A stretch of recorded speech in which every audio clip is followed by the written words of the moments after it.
গল্প হার না মানা উসমান। এক শহরের নাম করা এক মাদ্রাসায় পড়ত উসমান। সে ছিল অত্যন্ত মেধাবী, কিন্তু তার একটা সমস্যা ছিল, সে যা পড়ত তা খুব দ্রুত ভুলে যেত। দেখা যেত এক পৃষ্ঠা মুখস্থ করলে আগের পৃষ্ঠার পড়া সে মনে রাখতে পারছে না।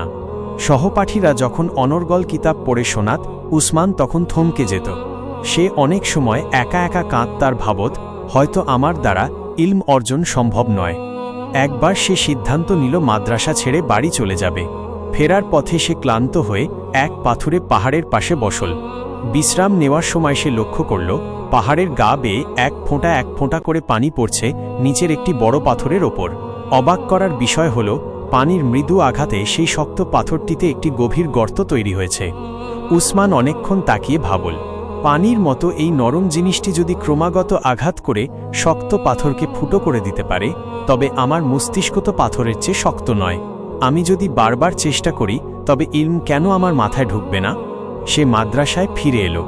এবার সে নতুন উদ্যমে পড়া শুরু করল। একবার ভুলে গেলে সে 10 বার পড়ত।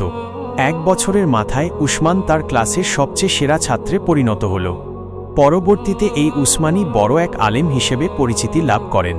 তিনি ছাত্রদের বলতেন, ইলম হল সাধনার বিষয়।